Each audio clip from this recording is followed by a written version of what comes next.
Phone tapping మీద విచారణ ఇంకా ఎంతకాలం చేస్తారని బీజేపీ ఎంపీ ఈటెల ప్రశ్నించారు. ట్యాపింగ్ కేసులో ఆయన సిట్కు వాంగ్మూలం ఇచ్చిన తర్వాత మీడియాతో మాట్లాడారు.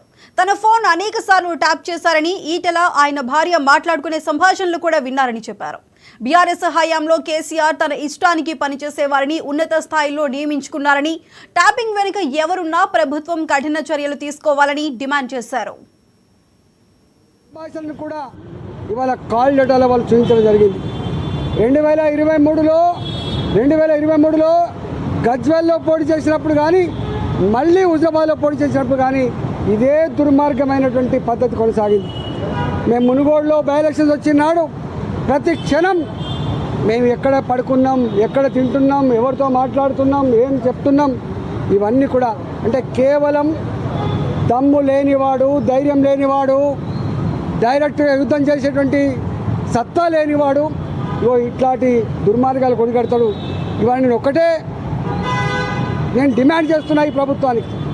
ఇప్పటికే సంవత్సరాలు గడిచిపోయింది. మీరు అనేక కమిషన్లు వేసిండ్రు. ఇవాళ విద్యుత్ కొనుగోలు మీద కమిషన్ వేసిండ్రు, ఏమైందో తెలియదు. ఇవాళ ఫోన్ ట్యాక్ మీద కమిషన్ వేసిండ్రు, సంవత్సరం అవుతుంది, ఏం చేస్తారో తెలియదు. ఇవాళ కాళేశ్వరం మీద కమిటీ వేసిండ్రు, ఇంతవరకు రిపోర్ట్ రాలే. నాకు అనిపిస్తుంది ప్రభుత్వానికి నిజాయితీ ఉందా లేదా. ఇవాళ బీఆర్ఎస్ బీజేపీ ఒకటని చెప్పి మాట్లాడేటువంటి రేవంత్ రెడ్డి గారు సమాధానం చెప్పవలసింది.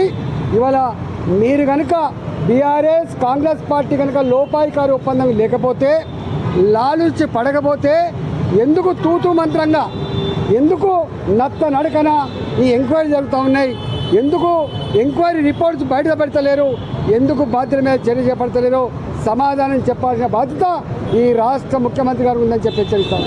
మా నాయకుల మధ్య జరిగిన సంభాషణను కూడా ఇవాళ కాల్ డేటాలో వాళ్ళు చూపించడం జరిగింది. 2023లో